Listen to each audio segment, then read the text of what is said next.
I think that the character quests in Genshin Impact are the true heart of the story. As much as the main plot and world quests can be really fun and interesting, it's the story quests that allow Genshin's characters to shine, and I think the characters are the best thing about this game's story. A YouTuber by the name of Tectone recently released a video regarding story quests, and since I really love a lot of this game's story quests, and since I watched the entire story of the game from start to finish to make an almost 4-hour long video, I felt mildly qualified to talk about this. This isn't only Tectone, by the way, as he cites a video from a creator named Tygo, so this will also attempt to address his complaints as well. Also, his Premiere Pro timeline looks infinitely more tidy than my own, and now I hate him. So let's talk about what makes a good story quest, and respond to the claims made by the two. Also, this is a response about their points, not them as people. It's weird I have to say this, but I want to make that crystal clear. If you disagree with me or think I missed a point here or there, let me know in the comments. But obviously this is about the points, not about W's or L's, even though I'm gonna get the W. So how about that story quest, A? A's second story quest is great, and is definitely in my top 3 favorite story quests of Genshin, and probably top 3 best written story quests in general. But like, why? And why then do people feel so differently? In this case, Tectone. Also, does A look like Raiden Shogun, or does Raiden Shogun look like A? Does she have a physical body that isn't Raiden Shogun? Is it a robot? Like, should I call it a robot? Also, does A's true form look like the robot, or does she take the physical appearance of the robot? Also, does her sister Mikado? Quickly before the response, we need to discuss this question. Why do story quests exist? Well, money. But also they exist to let us know more about the characters, right? That should be obvious, but there are some story quests in this game that are pretty bad with helping us to come to understand the respective characters in new or unique ways. Keep in mind that a story quest is a quest that should do at least one thing: show growth or let us learn more about a character. To me, that's foundational. Everything else within them should prove to prop that up. Obviously, it's necessary for the quest to be well written too, but if the foundational themes and ideas within the quest are poor, great dialogue writing won't save it. So let's start with the first thing that this video discusses. The colors. In his pristine Premiere Pro timeline, Tygo breaks up a story quest by creating distinctions based on specific criteria, which are what he calls basic dialogue, premiere cutscenes, main fights, and visually interesting dialogue. Essentially, Tygo is cutting the quest into different portions based on the type of content that the player is experiencing to, I think, show the pacing of the quest itself. I'll explain why this doesn't work in a bit, but I also want to address the distinctions themselves first. The visually interesting dialogue category is an odd and vague descriptor. And the blue is dialogue with some interesting things happening visually, or maybe some basic cutscenes. It seems to be that Tygo has an issue with the cinematography within character quests, which is fine, but that's not the same in nature as everything else in this list. Cinematography plays into how the scene is depicted, but not how the player interacts with the quest or the pacing of the quest itself. So it really doesn't make sense to have this distinction paired with the others, because the others seem to be pointing out the pacing of the elements within the quest. Based on the cinematography distinction, we could add even more odd descriptors, like the quality of voice acting, the graphics, animations, times Paimon won't shut her fucking mouth. We could clog this list up to the point that not only now do we have a delicious set of starbursts, berries and cream, I'm a little lad who loves berries and cream. Easy peasy. we could make it appear more full of color. So it would seem better paced based on their criteria. Tygo and Tectone seem to think that the amount of a color is an issue, that the quest isn't well paced because of all of the orange here, which is the basic dialogue. I'll explain why that's the wrong way to look at the quality of a quest and writing in a sec when we get to the graph. But I want to illustrate that the properties Tygo and Tectone are even talking about don't actually affect the pacing of the quest itself, and some are really arbitrary, like the cinematography, and could lead to even more weird additions like the ones I mentioned before. So what do they even mean by basic dialogue?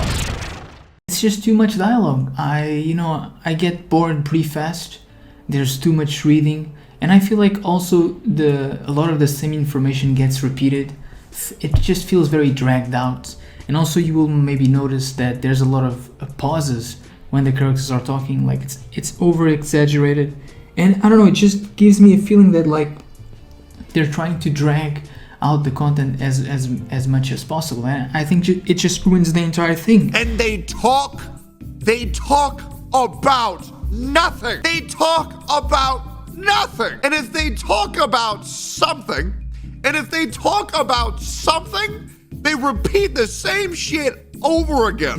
I'm not going to disagree with this criticism about some quests in this game. I think mainly the main Archon quests love to repeat information or slog down the narrative with odd, often pointless details and segments, like cooking rocks. You guys remember that? Yo, Gatorade me, bitch. But A's second quest's plot pacing is actually really quick and well done, and doesn't fall into this pit that the main quests often do of repeating information or having pointless asides. I really can't find repeated information within this quest that is used to artificially lengthen it, like some of the other quests in the game actually do have. The only portion of A's second quest that could likely be shortened and not affect the themes or the narrative at large is probably the segment between leaving Makoto's dimension and re-entering it. But that's it. There's not a lot of repeated information here, and I would really like to see what Tygo actually managed to remove from this quest to shorten it by almost a whopping 50%. Holy shit!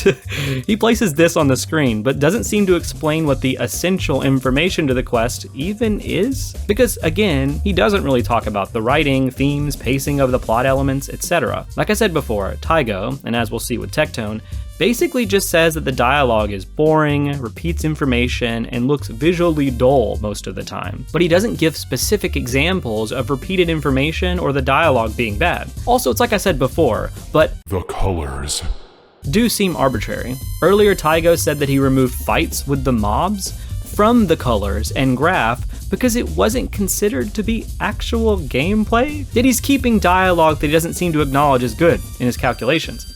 If these colors are about the pacing of events in the quest, based on the variations of components that the player encounters, then why remove things that could impact the pacing of the gameplay, like the fights with the mobs? Why not then just delete all basic dialogue from this and claim that's not essential too? Here you go. Here's the color for that.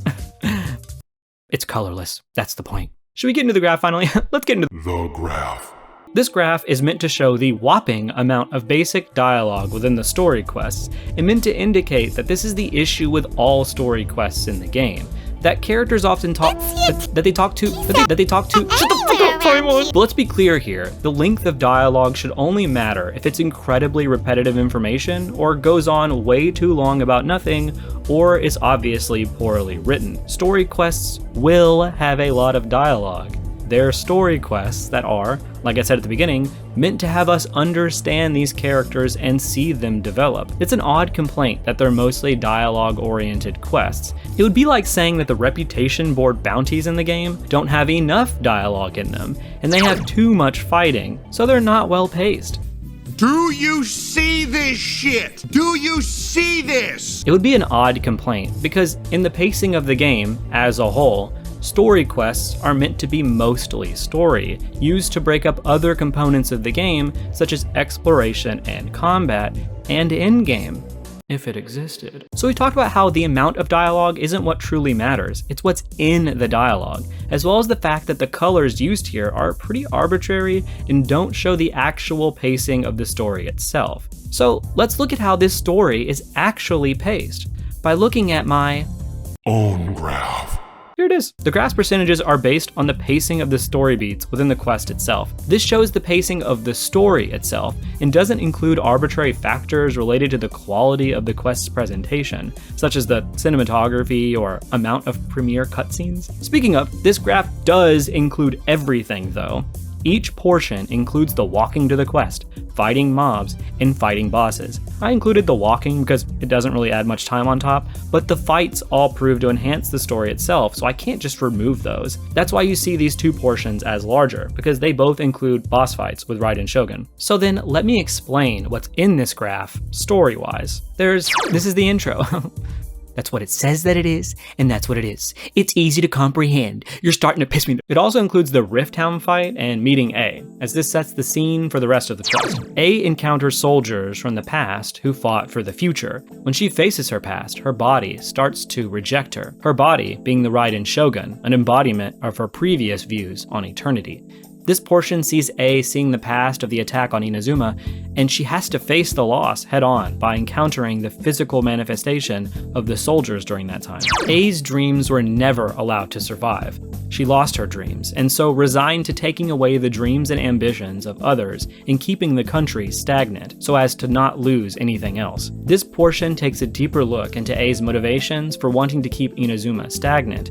A blind tea maker also discusses the dreams of the Shogun. We think that he's speaking of A, but it's actually about her sister, Makoto, hence why they wrote him to be blind. She's hearing her sister's thoughts about the future through him, and that stagnation isn't a virtue. Change and growth is. The tea maker can't see, so the changes made to the surface of Inazuma isn't what he's talking about, but the changes to the people's hearts, and mainly, their dreams. A's past dream for an eternal, unchanging Inazuma is being further challenged by the past views of her sister. This portion focuses on the differences between A and Makoto, and fleshes out who Makoto was, her ideology, and how she was focused on dreams. A concept that is foundational to ambition because it is eternal. This is her definition of eternity, and A is beginning to come to understand it herself through this conversation and her past encounters with the Traveler and the people of Inazuma. A decides to explain Makoto's passing and the incident at Conria, which is also a crucial reason why she became so hardlined on her view of eternity. She also explains how the sacred Sakura tree just appeared afterwards and thought it was a result of Makoto's consciousness. We've now gotten Makoto's will, her definition of eternity versus A's, and now her passing and how this made A feel. Memories of soldiers from Inazuma's past, and her other encounters with the past and accepting Makoto's death, help A to finally make a promise to create a new future to honor those who have placed their faith in her, just like her sister. This promise makes A's body now reject her fully. Due to this, A and the Traveler journey to the realm of Makoto's consciousness that A kept after Conria, and she faces off against Raiden Shogun. Now that A has accepted the loss of Makoto and witnessed the will of Inazuma's past citizens, she faces off against her past ideas of eternity. The Traveler and Paimon seek to help her in this battle after being forced out, and seek counsel with Yae Miko. Again, this is probably the slowest part of the quest from a storytelling perspective, because it really is mostly Yae explaining stuff we should already know. A's past will is so strong that she spends years battling it, and once the Traveler and Paimon return, the final duel occurs, and A fights not only for herself anymore, but for all of those who have entrusted their dreams to her, past and present. A reversal of when the Traveler fought A with the people's ambition. A now uses the dreams of her people to fight Raiden Shogun for their future. Raiden Shogun becomes A's shadow, proving that she's a past ambition, and symbolizing A's focus on the future, while accepting the past. And this new dream unleashes the full power of Makoto's blade, allowing A to have a final conversation with her. Makoto grants A the seed to the sacred Sakura, but A is the one to bring it to life. The memories of the past allow A to plant a new future. Just like how the memories of the past from the future planting allowed her to see that— is this a paradox? Okay, so A, who looks like Raiden Shogun, then planted a past future seed that then allowed the tree from that seed to record the memories of that past to then teach her to chart a new path towards the future. So wait, is the Raiden Shogun a robot, or does that— don't make me tell you what this part is. So this is the actual pacing of the story beats themselves, and this is what I think should be focused on in a story quest, because this is what the story quest is. The story beats hit quickly here, and with regards to the pacing of elements within the quest, there are fights spread throughout, and a really killer boss fight too. If someone just doesn't dig the character stories in this game, that's fine. Tygo said he finds most of them boring, and I'm sure there are others who agree with that. But that doesn't then make them poorly paced or written or bad. Perhaps you just don't enjoy the character stories in principle and are looking for something with more player-involved gameplay. So with Tygo's complaints mostly addressed, let's solely focus on Tectone. Okay, now let's address his arguments and what he has to say. There's weird points throughout this video, like people only like the dialogue because they don't read, or they're basically babies. You want to know why so many people like the dialogue? It's because this is their only time reading anything in their fucking life. And they don't have the comparison. I agree, Pepin, they don't fucking read. They don't have the comparison to actually good literature, and it's shocking. It's shocking. The reason why these issues will never change is because the Genshin Impact writing is not targeted towards an audience of mentally developed adults. It's targeted towards children. Come on, man. I wasn't born yesterday. I was born last week. But these points aren't actual arguments. We all agree with that, right? I could easily say that people who dislike this quest don't actually know what good writing looks like, that they simply focus on arbitrary things like lip syncing, or that there's a lot of reading. But we all get how those wouldn't be actual points that prove the quests are good, right? I challenge you, Tectone. Show me the last 3 books that you read. Also, show me your ACT score and English language accreditation from a renowned institution, and I'm gonna also need to see your birth certificate too. Are you actually an egg, or is that all an act? I'm also going to come to the defense of the legend Uwu Knuckle here and respond to Tectone's question. Now, Uwu Knuckle, I want you to respond again to my next question. Uwu Knuckle, you say you like the quest, but I want to ask you, in your heart of hearts, do you think that that story quest could not have been better to significantly better? Do you honestly think that it could not have been better? Yes. But so can 99% of stories in anything. I'm not sure what Tectone is trying to point out here. Uwu is backed into a corner. If they say yes, Tectone can be like, do you see this shit? Do you see this? But if they say no, then that's a ridiculous thing to say, right? Because again, almost all stories can be improved upon in one way or another. And he responded with yes, and I agree with him. The Genshin Impact writing is not targeted towards an audience of mentally developed adults. It's targeted towards children. And I wonder what's gonna happen next. In case you forget the dialogue, I'll sum it up for you. And it's just a dialogue towards children. And that's fine. But the more and more you think about it, the more you can understand clearly why everything is so fucked up. Yeah, this isn't a good argument either. The idea here is that because Genshin Impact is targeted towards a teen audience, he argues it's even younger, that must mean the writing is worse. Do we get how that just doesn't make sense? The target audience of a piece of work only affects the writing when that target audience is like literally babies. There are a million different games, movies, TV shows, etc. that are targeted towards teens and even a younger audience that have fantastic writing. Now, if he said that the target audience dictated the material that the game can cover, then sure. But that's not to say that Genshin doesn't already discuss adult themes, like dealing with grief, death, and the generational trauma a person experiences as a result of your family being hated for owning actual people. So, this argument is pretty non-serious, and it indicates that Tectone seems to focus more on the target audience of media rather than the quality of the writing itself. I don't know if I have to explain mascot characters, but like, a million games have them. The reason Paimon gets grading is because the protagonist doesn't have a voice, and so she has to be the protagonist without being the protagonist, if that makes any sense. But yeah, I generally think that having mascot characters speak for the protagonist is a problem, and I think they work better in ensemble casts rather than as a protagonist surrogate. But plenty of properties have mascots that aren't specifically geared towards children, even ones that speak for the protagonist. Unless, again, you want to say that like Persona is for kids, in which case, I don't know about that. He's right that there is a decently sized teen audience to this game, but that actually only accounts for 27% of the overall player base, according to available statistics. The average age of the player base is actually 35.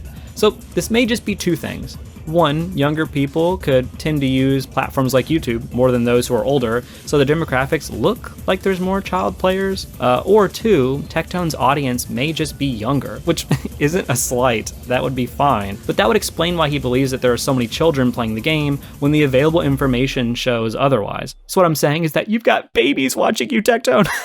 You hear that, fans? You're babies! Show me your birth certificates! I don't know, man. I liked it. And that's the problem.